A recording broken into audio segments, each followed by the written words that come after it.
You're holding the line! Step aside if you don't have money!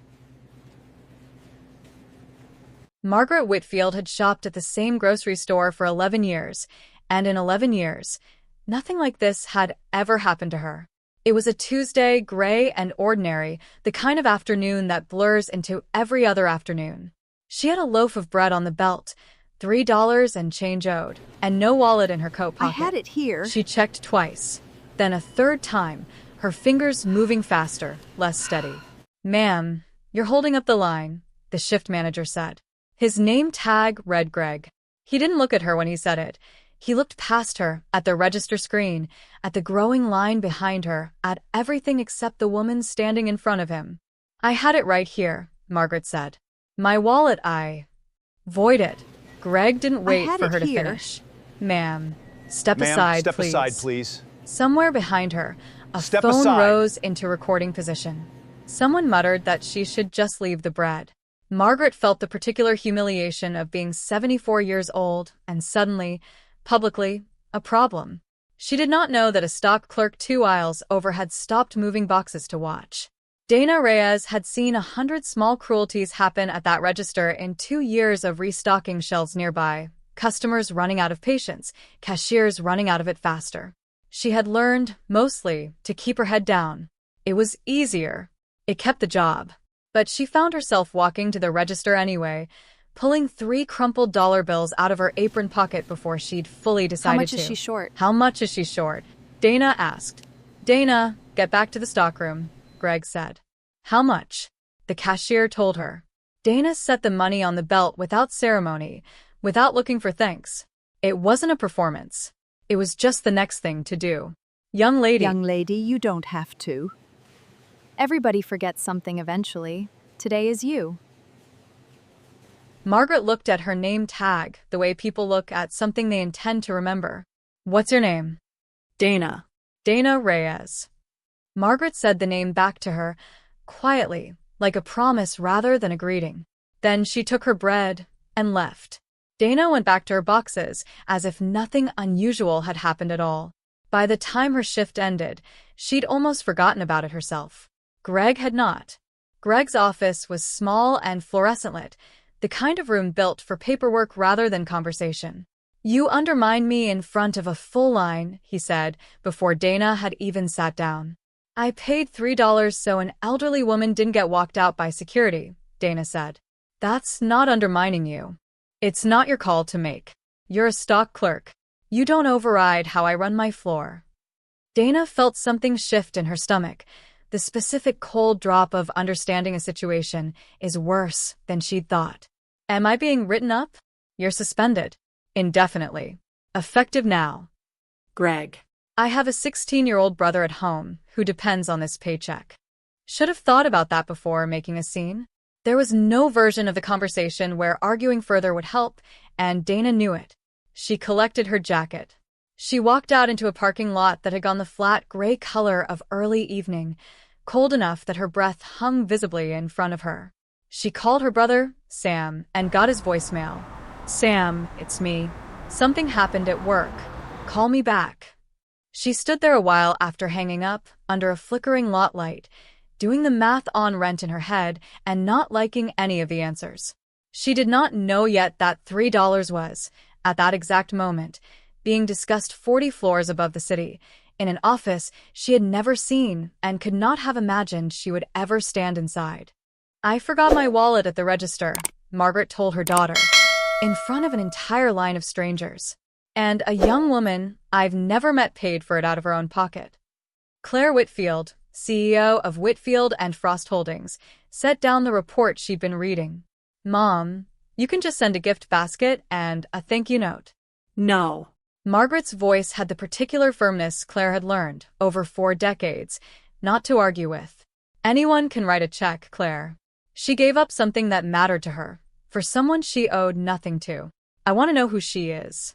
I want to meet it in person." It took less than a day to find her. It took considerably longer to find the words for the conversation that followed. Dana opened her apartment door to find 2 women she didn't recognize and her 16-year-old brother frozen mid-homework at the kitchen table behind her. "I don't understand," Dana said. I just bought you bread. You bought me dignity, Margaret said. That's worth considerably more. Claire explained the offer plainly. A position in the company's management trainee program, salary and title well beyond anything Dana had touched in her working life. I don't have a business background, Dana said. I've been stocking shelves for 2 years. Skills can be taught, Margaret said. What you did in that store cannot be. That's either in a person or it isn't. Dana looked back at Sam.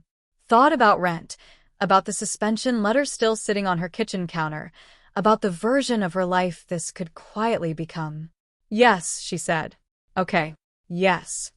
The boardroom was full of people who had, in various ways, earned their seats through years Dana had not put in. With respect, said Derek Halloway, a VP hopeful 8 years into the company. She's been here 2 weeks. Some of us have been waiting for exactly this kind of opportunity. Dana was selected because of what she demonstrated, Claire said. Not what's on her resume. If that bothers people, my door is open. I'd rather you spend your energy proving you belong here than questioning whether she does. Dana said little in that first meeting, but in a later one, when the room assumed people wanted more retail space in a proposed development, she spoke up for the first time. From what I saw stocking shelves for 2 years, she said, people don't want more space to shop. They want somewhere to sit down. A community room gets used. A bigger aisle doesn't. It wasn't a speech. It was a small, correct observation from someone who had actually stood in the aisles in question. A senior executive nodded, surprised, and made a note. That night, walking out of the building, Dana looked back up at the lit windows of the office where she now, improbably, worked. It was the same kind of cold evening as the parking lot where she'd once stood alone after being fired. This time, she wasn't alone in it. Derek watched her leave from his car and did not feel proud of what he was thinking. Derek had told himself, more than once, that he wasn't the kind of person who would do something like this. He told himself that again in his car late, before he opened Dana's project files on the shared drive and changed a set of numbers in the Kowalski proposal. He told himself it wasn't sabotage. It was correcting an imbalance. The presentation was live-streamed to shareholders. The Kowalski group sat across the table, cameras rolling, when Dana stopped mid-sentence. I need to pause, she said. These projection numbers don't match what I approved. Someone altered this deck. Claire leaned toward her, low enough that only Dana could hear. You could keep going. Nobody in this room would know. I told this company I'd operate with full transparency, Dana said, loud enough for the room. I'm not breaking that promise, because it's inconvenient. Give me 48 hours, and I'll bring you the real numbers. If they're not good enough, I'll take responsibility for that myself. Mr. Kowalski was quiet for a long moment. In 20 years of proposals, he finally said, I've never seen someone stop their own presentation over an honesty concern. Most companies hope we don't notice. He paused again. We don't need 48 hours. We need you. By the following week, IT had traced the file edit back to Derek's login. 8 years, Derek said in Claire's office, his voice cracking in a way it never had in a boardroom. 8 years for this. Dana, standing near the door, spoke before Claire could. Don't fire him for jealousy. Fire him for what he did. Those are different things, and only one of them is actually his fault. She didn't gloat on her way out. She didn't feel like gloating had ever been the point. The house had a sold sign still standing in a yard dusted with early snow when Claire handed Dana the keys. It's yours, Claire said. Yours and Sam's. Deeds already filed. I can't accept this, Dana said. It's too much. It's not charity, Claire told her. A year ago you gave my mother the last $3 in your pocket. This isn't a gift for that. It's an investment in the kind of person who does that without being asked twice. Some months later, Dana stood at a podium at a small company event, her brother in the front row, and said the things she'd been turning over in her mind since that gray Tuesday at the register. A year ago, I had $3 and a suspension letter, she said. I want to say something simple because I think we make this more complicated than it needs to be. Don't wait until you have enough to be kind. You'll never feel like you have enough. Kindness was never about what you have to give. It's about what you're willing to give up. Give the $3. The rest has a way of following. Afterward, someone would remember to place 3 crumpled dollar bills on the counter near the entrance, a small quiet echo of where all of it had started, a gesture no one had asked for, and no one needed to explain.